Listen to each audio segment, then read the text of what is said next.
نہ اس فتنے کی پتہ چل سکا جب تک کہ وہ فتنہ جو ہے پوری طرح برگو بار لا کر تراور درخت نہیں بن گیا۔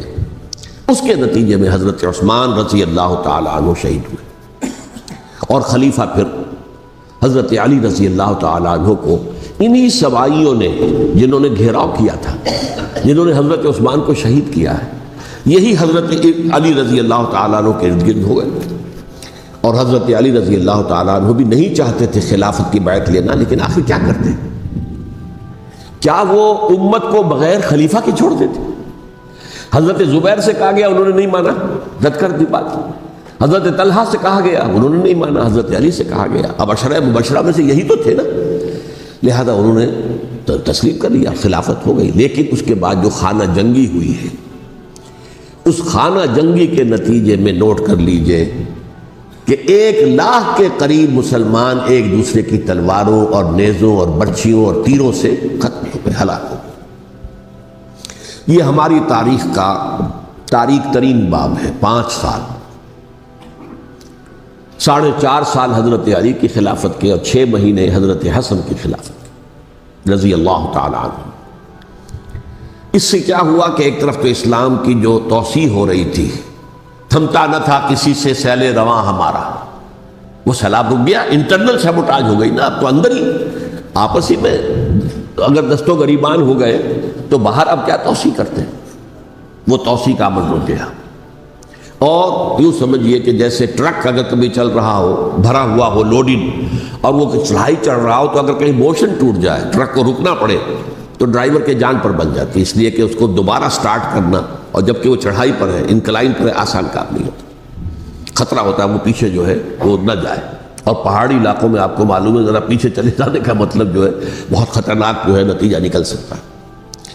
بہرحال حضرت علی رضی اللہ تعالیٰ عنہ نے اپنے خلافت میں ایک کام یہ کیا، اب اس کی کیا مصلحتیں تھیں یہ تو انہی کے علم میں ہوگا، ہم قیاس کر سکتے ہیں، میں اس طرف میں نہیں جانا چاہتا۔ ابھی تک خلافت کا مرکز تھا مدینہ منورہ، حضرت ابوبکر، حضرت عمر، حضرت عثمان، وہیں جہاں حضور صلی اللہ علیہ وسلم رہے تھے اور جہاں پر کہ حضور مدفون تھے۔ لیکن حضرت علی نے اپنا مرکز جو ہے وہ کوفہ بنا دیا۔ اچھا، اس کی ایک ظاہری وجہ یہ سمجھ میں آتی ہے کہ اسلام کا جو پھیلاؤ ہو گیا تھا، وہ سلطنت اتنی وسیع ہو گئی تھی کہ مدینہ منورہ بہت جنوب میں اور بڑے صحرا کو عبور کر کے جانا ہوتا تھا۔ کوفہ جبکہ ایسی مقام پر تھا کہ جہاں سے مشرقی راستہ جا رہا ہے ایران کو، عراق کے اندر تو ہے وہ شہر کوفہ، اور پھر ایران اور خراسان اور ہندوستان کو راستہ جا رہا ہے، وہیں سے شمال کی طرف جا رہا ہے، شام کی طرف اور ترکی کی طرف، اور وہاں سے پھر یہ کہ مغربی افریقہ کو بھی کنٹرول کرنا، جو شمالی افریقہ کو وہ بھی آسان تھا۔ بہرحال حضرت علی نے کوفہ کو اپنا مرکز بنایا، اور نتیجہ یہ ہوا کہ سبائیوں کا بھی مرکز وہی بن گیا، چونکہ انہوں نے اپنے آپ کو گردا گرد رکھا حضرت علی کے رضی اللہ تعالیٰ۔ اب ظاہر بات ہے کسی پرٹیکولر پرسن کے خلاف تو کوئی مقدمہ موجود تھا نہیں، بلکہ جب جنگ جمل ہو رہی تھی، ابھی جنگ نہیں ہوئی تھی، حضرت عائشہ، حضرت طلحہ، حضرت زبیر وہ لے کر آئے تھے لشکر اس مطالبے کے لیے کہ حضرت عثمان کے قاتلوں کو سزا دی جائے، قصاص لیا جائے۔ حضرت علی رضی اللہ تعالیٰ عنہ سے گفت و شنید ہو رہی تھی، حضرت علی جو ہے اس پر آمادہ ہو گئے کہ ٹھیک ہے، میں جو بھی قاتلین عثمان ہیں ان کو گرفتار کر کے سزا دوں گا۔ عین اسی وقت کوفے کی مسجد کے اندر جو ہے 10,000 کا مجمع کھڑا ہو گیا، ہم سب قاتل عثمان ہیں، لو ہم سے بدلہ کہاں سے لوگے۔ اور انہوں نے کیا کیا، جاتے ہی جنگ چھیڑ دی، اور جب چھڑ جائے تو یا مرو یا مارو، اس کے علاوہ تو کوئی چارہ کار ہوتا ہی نہیں۔ ایک رات میں 10,000 مسلمان شہید ہوئے، جن میں 2 عشرہ مبشرہ میں سے حضرت زبیر اور حضرت طلحہ رضی اللہ تعالیٰ۔ تو یہ صورت تھی، سبائیوں نے گھیراؤ کیا حضرت علی کا رضی اللہ تعالیٰ۔ حضرت معاویہ دعوے دار نہیں تھے خلافت کے، قطعاً نہیں، ان کا صرف ایک دعویٰ تھا، اور وہ یہ تھا کہ عثمان کے قاتلوں کو گرفتار کرو، یا خود سزا دو یا ہمارے حوالے کرو، ہم اس سے قصاص لیں گے۔ اس لیے کہ قبیلہ بنو امیہ کا تھا، اور حضرت ابی معاویہ بنو امیہ میں سے، تو ایک خاندانی طور پر جو ہے ہم قصاص لیں گے ان سے جنہوں نے قتل کیا ہے حضرت عثمان کو۔ لیکن یہاں ظاہر بات ہے کہ حضرت علی رضی اللہ تعالیٰ عنہ کی طرف سے مطالبہ یہ ہوتا تھا، تم پہلے میری بیعت کرو، میرے ہاتھ مضبوط کرو تاکہ میں ان کے خلاف کوئی اقدام کر سکوں۔ لیکن انہیں یہ اندازہ تھا کہ اگر میں نے بیعت کی تو ظاہر بات ہے کہ حضرت علی تک پہنچنے سے پہلے پہلے مجھے گردن اڑا دیں گے یہ لوگ، اس لیے کہ سبائی جو ہے وہ آپ کو گھیرے ہوئے تھے۔ بہرحال ایک عجیب الجھاؤ، ایک ڈائلیما تھا جس کی وجہ سے یہ جنگ چلتی رہی، اور حضرت علی رضی اللہ تعالیٰ عنہ کو انہی کے شیعان علی ہی کے اندر سے وہ جماعت علیحدہ ہوئی تھی جس کو ہم خوارج کے نام سے جانتے ہیں، اور ایک خارجی ملجم ابن ملجم ہی نے حضرت علی کو شہید کیا رضی اللہ تعالیٰ عنہ۔ پھر حضرت حسن رضی اللہ تعالیٰ عنہ، اب دیکھیے کس قدر صحیح بات تھی جو حضرت علی رضی اللہ تعالیٰ عنہ نے فرمائی جب ان سے کہا گیا کہ کیا ہم آپ کے بیٹے حسن کے ہاتھ پر بیعت کر لیں رضی اللہ تعالیٰ عنہ۔ فرمایا نہ میں تمہیں اس کا حکم دیتا ہوں نہ میں اس سے روکتا ہوں، یہ تمہارا معاملہ ہے، امرہم شورا بینہم، تم اپنے باہمی مشورے سے جو فیصلہ کرو گے ٹھیک ہے، میں نہ حکم دیتا ہوں نہ روکتا ہوں۔ اس کا کیا مطلب ہے؟ باپ کے بعد بیٹے کی خلافت ہرگز حرام نہیں ہے، ورنہ کہتے کیسے ہو سکتا ہے میرا بیٹا؟ نہیں، یہ نہیں کہا۔ حضرت عمر سے بھی کہا گیا تھا کہ اپنے بیٹے کو نامزد کر دیں، عبداللہ ابن عمر کو، تو انہوں نے جواب میں کیا کہا؟ اسے تو طلاق دینی بھی نہیں آتی۔ انہوں نے اپنی کسی زوجہ کو طلاق دی تھی اور اس میں جو صحیح ترین طریقہ ہے وہ اختیار نہیں کیا تھا، انہیں طلاق دینے تک نہیں آتی تو میں اسے خلیفہ بنا دوں۔ یہ نہیں کہا تھا کہ باپ کے بعد بیٹا خلیفہ نہیں ہو سکتا، یہ تو نہیں تھا، کہیں حرام نہیں ہے، نہ کتاب و سنت میں، نہ کوئی حدیث ہے، نہ کہیں قرآن مجید میں۔ تو حضرت علی نے بھی فرمایا رضی اللہ تعالیٰ، نہ میں روکتا ہوں نہ حکم دیتا ہوں، یہ تمہارا اپنا معاملہ ہے۔ بہرحال حضرت حسن رضی اللہ تعالیٰ عنہ نے حضرت امیر معاویہ سے صلح کر لی، خلافت ان کے سپرد کر دی۔ دیکھیے میں حضرت ابوبکر، حضرت عمر، حضرت عثمان، حضرت علی کے ساتھ حضرت حسن کے دور خلافت کو بھی خلافت راشدہ میں سے سمجھتا ہوں، اور تبھی 30 سال پورے ہوتے ہیں اس حدیث کے مطابق کہ حضور نے فرمایا خلافت 30 برس رہے گی پھر ملوکیت آ جائے گی۔ تو حضرت حسن کا بہت بڑا کارنامہ یہ ہے کہ اس خانہ جنگی کا دروازہ بند کر دیا، اور یہ پیشن گوئی تھی حضور کی صلی اللہ علیہ وسلم حضرت حسن کو، جب بچے تھے حضور کے انتقال سے پہلے، میرا یہ بیٹا مسلمانوں کے 2 گروہوں میں صلح کرائے گا، یہ حضور کی پیشن گوئی تھی، اور وہ پیشن گوئی حضرت حسن کے علم میں بھی ہوگی یقیناً۔ بہرحال انہوں نے صلح کی حضرت امیر معاویہ کے ساتھ رضی اللہ تعالیٰ عنہ، خلافت ان کے حوالے کر دی، اور کچھ شرائط تھیں طے ہو گئی، اللہ خیر صلی اللہ۔ حضور کی تو یہ پیشن گوئی جو ہے صحیح ثابت ہوئی کہ میرا یہ بیٹا مسلمانوں کے 2 بڑے گروہوں کے درمیان صلح کرا دے گا، اور سبائیوں نے انہیں تانے دیے، یا عار المومنین، اے مومنوں کے لیے موجب عار، موجب شرم، تم نے بزدلی دکھائی، تم نے امیر معاویہ کو خلیفہ تسلیم کر لیا، تم نے بزدلی دکھائی، معاذ اللہ ثم معاذ اللہ ثم معاذ اللہ۔ اب میں کچھ باتیں حضرت امیر معاویہ کے بارے میں کہنا چاہتا ہوں، اس لیے کہ وہاں اس میں نے حضرت معاویہ کے بارے میں یہ تو بہت شدت کے ساتھ کہا تھا، اور میں اب بھی اس پر قائم ہوں اور پوری طریقے سے قائم ہوں۔ میرا مستقل موقف یہی ہے کہ حضرت معاویہ رضی اللہ تعالیٰ عنہ کے دور خلافت کو ہم خلافت راشدہ میں شامل نہیں سمجھتے، اہل سنت میں سے کوئی بھی نہیں سمجھتا، لیکن اس کے ساتھ میں نے حضرت امیر معاویہ کے کچھ مناقب بھی بیان کیے تھے تاکہ پلڑا جو ہے ترازو کا اس کے دونوں پلڑے سامنے آ جائیں۔ لیکن یہ کہ وہ حصہ میرے اس بیان کا نکال دیا گیا، ختم کر دیا گیا، یہ میں نہیں جانتا کہ اس میں کیا مصلحت دیکھی گئی ہے، اس میں تو کسی کے لیے کوئی معاملہ ایسا نہیں تھا کسی کے جذبات کو جو ہے وہ ٹھیس پہنچانے والا، کیونکہ میں نے کہا وہ خلیفہ راشد نہیں تھے، صاف میں نے کہا، بلکہ وہ دور ملوکیت کا آغاز ان سے ہو گیا ہے۔ بلکہ جب ایک صاحب نے یہ کہا کہ کربلا کے بعد سے دور ملوکیت آ رہی تھی، تو میں نے کہا نہیں جناب، دور ملوکیت تو 20 سال پہلے پوری ہو چکی تھی، شروع ہو چکی تھی۔ حضرت امیر معاویہ کے بھی 20 سال جو ہے وہ دور ملوکیت میں شمار ہوتے، انہیں کسری العرب بھی کہا گیا، عرب کے کسریٰ، جو شہنشاہ ایران کا خطاب تھا، حضرت معاویہ رضی اللہ تعالیٰ عنہ کو کسری العرب کہا گیا، عرب کا کسریٰ یہ۔ لیکن دوسری طرف یہ ہے کہ وہ صحابی رسول ہیں رضی اللہ تعالیٰ، حضور کے برادر نسبتی بھی ہیں، حضور کے سالے ہیں، ان کی ہمشیرہ ام حبیبہ حضور کی زوجہ محترمہ ہیں، ام المومنین ہیں، ام حبیبہ رضی اللہ تعالیٰ عنہ۔ پھر کس قدر معتمد علیہ تھے حضور کے کہ کاتبان وحی میں شامل تھے، وحی کی کتابت کرنے والے چند لوگ تھے جنہیں کہ حضور کہتے تھے کہ اب یہ آیت لکھ لو، ان میں سے ایک امیر معاویہ بھی رضی اللہ تعالیٰ۔ تو بڑے توازن کی ضرورت ہے۔ دیکھیے صحابہ کرام کا جہاں تک تعلق ہے، اہل سنت کا موقف یہ ہے کہ صحابہ کلہم عدول، صحابہ سب کے سب نیک نیت ہیں، اور ان کی روایت جو ہے قبول کی جائے گی، رد نہیں کی جائے گی، ان پر کوئی جرح و تعدیل نہیں ہوگی، اس لیے کہ ان کا تزکیہ محمد الرسول اللہ صلی اللہ علیہ وسلم نے کیا تھا۔ لہذا یہ تو ہو سکتا ہے کہ کسی صحابی سے کوئی خطا ہو جائے، لیکن وہ خطا اجتہادی ہوگی، نیت کی خطا نہیں ہوگی، نیت کی غلطی نہیں ہوگی۔ اگر کسی صحابی کی نیت پر حملہ کیا جائے تو یہ اصل میں طعن ہے، حملہ ہے حضور پر کہ وہ تربیت دے نہیں سکے اپنے ساتھیوں کو، معاذ اللہ ثم معاذ اللہ ثم معاذ اللہ، وہ تزکیہ کر ہی نہیں سکے۔ 3 جگہ جو قرآن میں آیا ہے یتلو علیہم آیاتہ ویزکیہم، تو کیا تزکیہ کیا؟ اگر ان کے قریب ترین ساتھی جو تھے، اگر ان کے اندر بھی بدنیتی تھی اور دنیا کی طلب تھی اور دنیا کے اندر اقتدار حاصل کرنے کا جذبہ تھا، تو پھر کیا تزکیہ کیا؟ معاذ اللہ ثم معاذ اللہ۔ لہذا صحابہ سب کے سب عدول ہیں، اور ان سے اختلاف ممکن ہے، لیکن ان کی نیت پر حملہ نہیں ہو سکتا۔ تو حضرت امیر معاویہ کی شخصیت ایک چیز ہے، آپ کا دور خلافت دوسری چیز ہے۔ شخصیت کے اعتبار سے صحابی رسول ہیں، برادر نسبتی ہیں حضور کے صلی اللہ علیہ وسلم، اور پھر یہ کہ اس قدر معتمد علیہ ہے صحابہ میں سے کہ وہ کاتبان وحی، یہ عام آدمی کے کرنے کا کام نہیں تھا جو وحی کی کتابت کرے، اللہ کے کلام کی۔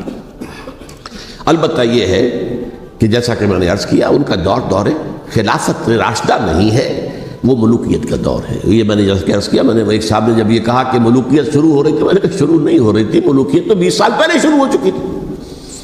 اسی طریقے سے ایک صاحب نے کہا تھا کہ اسلام کو قائم کرنے کے لیے حضرت حسین میدان میں آئے، میں نے کہا یہ بھی غلط ہے، اسلام تو 60 سال پہلے قائم ہو چکا تھا، نبی اکرم صلی اللہ علیہ وسلم کے دستے مبارک سے اسلام قائم ہو گیا، جعل حق و زہق الباطل ان الباطل کان زہوقا، پھر 30 برس تک وہ کامل شکل کے اندر قائم رہا۔ تو اسلام جو ہے وہ جو ہے در حقیقت اب قائم کرنے والی بات نہیں تھی، البتہ اس کے اندر زوال شروع ہو گیا تھا، اس زوال کے عمل کو روکنے کے لیے حضرت حسین میدان میں آئے۔ یہ ایک چیز کو صحیح تاریخی پرسپیکٹو میں رکھنا، تو جس طرح سے دین کو قائم کرنے کے لیے دیکھیے قائم تو کیا محمد رسول اللہ صلی اللہ علیہ وسلم والذین معہ رضی اللہ تعالی عنہ، انہوں نے کیا تھا۔ ہاں اب جو ہے وہ اپنی اس شاندار حیثیت سے نیچے گرنے لگا تھا، وہ میں بعد میں عرض کروں گا کہ میں نے اسے کیا عرض کیا تھا کہ یہ اس زوال کو روکنے کے لیے کسی طریقے سے یہ اپنی اصل حقیقت میں قائم رہے، یہ حضرت حسین رضی اللہ تعالیٰ عنہ کے سعی تھے۔ اچھا، حضرت امیر معاویہ کے جو 20 سال ہیں وہ پورے امن، سکون، اطمینان، کوئی جھگڑا، کوئی فساد، کوئی اختلاف، کوئی باہمی فانت جنگی، کچھ نہیں، 20 سال۔ یہ بھی تاریخ کی بڑی چشم کشا حقیقت ہے جو عام طور پر لوگوں کے علم میں نہیں ہے۔ سبائی بھی دبکے رہے، حضرت امیر معاویہ کی حکومت اتنی مضبوط تھی، کنٹرول، کہ ان کو کچھ سر اٹھانے کا موقع نہیں ملا، موجود تھے، دبکے رہے۔ جیسا کہ میں نے کہا ریولوشن کے آخری مرحلے پر آ کر جو مخالفین ہیں وہ دب جاتے ہیں کہ پھر دیکھیں گے موقع ملے گا تو پھر لیں گے ان سے حساب کتاب۔ 20 سال رہے ہیں پورے امن کے، 10 سال کے بعد یعنی درمیان میں ہے حضرت امیر معاویہ کا عہد خلافت۔ ایک صحابی جو کہ بزرگ صحابہ میں سے ہیں، مغیرہ ابن شعبہ رضی اللہ تعالی عنہ، وہ آتے ہیں اور وہ کہتے ہیں کہ دیکھیے امیر المومنین، کتنی بڑی خانہ جنگی رہی تھی مسلمانوں کی آپس میں، اور اب بھی اگر آپ کسی کو نامزد کیے بغیر چھوڑ گئے امت کو تو پھر خانہ جنگی ہو جائے۔ 1 لاکھ اس وقت جو ہے وہ ہلاک ہوئے تھے، نہ معلوم اب کتنے ہلاک۔ لہٰذا آپ اپنی زندگی ہی میں نامزد کر دیجئے کسی کو خلیفہ، ولی عہد بنا دیجئے۔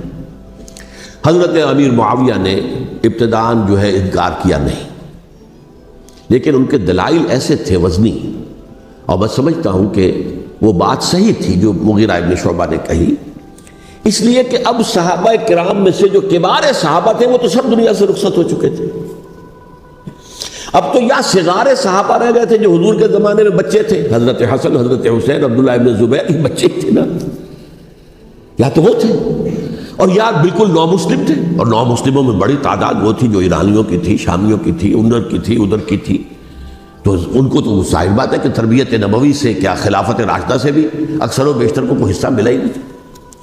تو اس صورت میں اب وہ اعلیٰ ترین معیار پر حکومت کے نظام کو قائم کرنا ممکن نہیں ہے۔ کوئی قبائلی عصبیت جب تک حکومت کی پشت پر نہیں ہوگی، حکومت مستحکم نہیں ہوگی۔ یہ گویا کہ ایک جس کو کہتے ہیں کہ حقیقت بینی، واقعیت پسندی، ایک آئیڈیالزم ہے اور ایک ریئلزم ہے کہ آپ فیکٹس آن دی گراؤنڈ کو غور کریں، سوچیں اس کے اوپر اور پھر کوئی فیصلہ کریں۔ اس اعتبار سے پھر حضرت امیر معاویہ نے بات مان لی اور بیعت لے لی لوگوں سے حضرت یزید کے لیے کہ یہ خلیفہ ہوں گے میرے بعد، اس کو ولی عہدی کہتے ہیں۔ اچھا، اس وقت 5 افراد ایسے تھے کہ جنہوں نے اس سے اختلاف کیا۔ یہ بات بہت اہم ہے۔ میرا کتابچہ ہے سانحہ کربلا، اس کے کچھ نسخے آج یہاں ہوں گے، آپ لوگ پڑھیے اسے غور سے اور پھیلائیے تاکہ حقیقت سامنے آئے۔ 5 افراد کون تھے جو ہونے چاہیے؟ ابو بکر فوت ہو گئے، ان کے بیٹے عبد الرحمن ابن ابی بکر۔ عمر فوت ہو گئے، ان کے بیٹے عبداللہ ابن عمر۔ عباس فوت ہو گئے، ان کے بیٹے عبداللہ ابن عباس۔ زبیر فوت ہو گئے، ان کے بیٹے عبداللہ ابن زبیر۔ اور حضرت حسن جو ہے ان کا انتقال ہو چکا تھا، حضرت علی کے بیٹے حضرت حسین رضی اللہ تعالیٰ عنہ اجمعین۔ حضرت حسن کے بارے میں ایک فریق کا کہنا یہ ہے کہ انہیں زہر دے کر ہلاک کیا گیا، اہل تشیع کا قول یہ ہے، جبکہ اہل سنت کہتے ہیں کہ نہیں، وہ اپنی جو بھی طبی موت تھی اس سے ان کی وفات۔ لیکن میں اس میں نہیں جانا چاہتا، اس لیے کہ یہ مائکرو ہسٹری جو ہے نا، وہ تو ایک ایک واقعے کے لیے ادھر کی روایات کیا ہیں، ادھر کی کیا ہیں، ان کے پاس کیا دلائل، ان کے پاس یہ تو کسی ریسرچ اسکالر کا موضوع ہے، میرا موضوع نہیں ہے۔ لیکن بہرحال یہ 5 حضرات تھے جنہوں نے ولی عہدی کی بیعت نہیں کی۔ لیکن حضرت معاویہ اتنے حلیم الطبع انسان تھے، انہوں نے جبر نہیں کیا، کوئی تشدد نہیں کیا۔ ٹھیک ہے، ولی عہدی کی بیعت نہیں کر رہے، کوئی بات نہیں، میری بیعت تو کی ہوئی ہے نا، ابھی تو میں زندہ ہوں، بات ختم ہو گئی، میری بیعت کو تو نہیں توڑا انہوں نے، فسخ بیعت نہیں کی۔ اس اعتبار سے انہوں نے نہ کوئی تشدد کیا، نہ جبر کیا، نہ کوئی مواخذہ کیا۔ لیکن جب امیر معاویہ کا انتقال ہو گیا، اب ولی عہدی کی بجائے وہ اب خلافت کی بیعت کی، سب لوگوں نے بیعت کر لی۔ ان 5 میں سے ایک فوت ہو چکے تھے، حضرت عبد الرحمن ابن ابی بکر فوت ہو چکے رضی اللہ تعالی۔ 4 تھے، ان 4 میں ایک اختلاف ہوا۔ 2 کی رائے یہ تھی، عبداللہ ابن عمر، عبداللہ ابن عباس، کہ اگرچہ یہ کام غلط ہوا ہے، کہ اسلام کی روح کے منافی ہوا ہے، یہ بادشاہت کی بنیاد پڑ رہی ہے، لیکن یہ بات ایسی نہیں ہے کہ اس کی بنا پر ہم خانہ جنگی شروع کروا دیں، امت کے اندر خون خرابہ کروائیں، فساد کروائیں۔ لہذا انہوں نے بیعت کر لی۔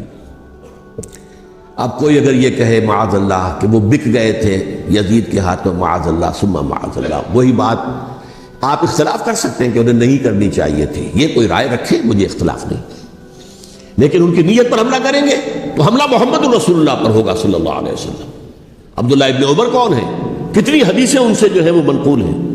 عبداللہ ابن عباس کون ہیں؟ جنہیں حضور نے جو ہے جن کے لیے دعا کی تھی، اے اللہ فقہہ فی الدین وعلمہ التاویل، اے اللہ اس نوجوان کو دین کا فہم عطا کر اور قرآن کی تعویل اور تفسیر کا علم عطا کر، حبر الامہ کہلاتے ہیں۔ وہ کہیں پیسوں اور ٹکروں کے عوض بک جانے والے نہیں تھے، انہوں نے امت کی مصلحت دیکھی، نیت جو ہے اس پر حملہ نہ کیجئے، البتہ اختلاف کا حق آپ کو حاصل ہو۔ 2 حضرات جو ہے ڈٹے رہے کہ نہیں، ہمیں کم وقت میں ریزسٹ کرنا ہے۔ عبداللہ ابن زبیر عمر کے اعتبار سے وہ بڑے ہیں، مسلمانوں میں سب سے پہلے ولادت مدینے میں جا کر جو ہوئی ہے وہ عبداللہ ابن زبیر کی ہوئی ہے۔ ہجرت کر کے جب مہاجرین وہاں پہنچے، کچھ عرصے تک کسی کے ہاں کوئی اولاد نہیں ہوئی، تو لوگوں نے تانے دینے شروع کر دیے کہ معلوم ہوتا ہے کہ یہاں آ کر یہ مکے کے رہنے والے جو ہیں کمزور ہو گئے ہیں، ان کے ہاں اولاد ہی نہیں ہو رہی۔ پھر عبداللہ ابن زبیر کی ولادت ہوئی ہے، یہ حضرت ابو بکر کے نواسے ہیں، حضور کی زوجہ محترمہ حضرت عائشہ کی بہن، حضرت دیکھیے ابھی نام نکل گیا ہے جی، حضرت اسماء رضی اللہ تعالی عنہ عنہما، یہ ان کے صاحبزادے ہیں، حضرت زبیر کے بیٹے۔ ان کا فیصلہ ہوا کہ ہمیں رجسٹ کرنا ہے کم وقت میں، ایٹ اینی کاسٹ۔ حضرت حسین ابن علی رضی اللہ تعالی عنہما کا بھی فیصلہ ہوا کہ ہمیں رجسٹ کرنا ہے کم وقت میں۔ البتہ ان میں بھی ایک اختلاف ہو گیا، یعنی یہ 2 تو جڑے رہے، ان 2 میں اختلاف ہو گیا۔ عبداللہ ابن زبیر کا کہنا یہ تھا کہ ہمیں حجاز میں رہنا چاہیے، یہ سرزمین ہے جس میں نبوت کی برکات سب سے زیادہ ہیں، یہاں ہم مضبوط قلعے کے اندر ہیں، ہمیں یہاں سے جو ہے ریزسٹ کرنا چاہیے اور ختم کرنا چاہیے اس نظام کے اندر جو خرابی آ گئی ہے اس کو۔ حضرت حسین رضی اللہ تعالیٰ عنہ کے پاس خطوط کا تانتا بنا ہوا تھا، کوفے سے لوگ خط لکھ رہے تھے، آئیے آئیے آئیے، ہم آپ کے ہاتھ پر بیعت کریں گے، ہم آپ کے ہاتھ پر بیعت کریں گے، ہم آپ کے ہاتھ پر بیعت کریں گے۔ یہی وہ کوفہ جو حضرت علی کا دارالخلافہ رہا تھا اور جو پھر سبائیت کا گڑھ بن گیا تھا۔ چنانچہ حضرت حسین نے حضرت مسلم بن عقیل کو بھیجا وہاں پر کہ میرے نمائندے کی حیثیت سے جا کر وہاں پر بیعت لو۔ 10-12 ہزار افراد نے بیعت کر لی، لیکن اس کے بعد یزید کی طرف سے گورنر بنا کے بھیجا گیا ابن زیاد کو۔ ابن زیاد نے آ کر جو تشدد کیا اور سختی کی تو سب کے سب بیعت توڑ کر اور سب منحرف ہو گئے۔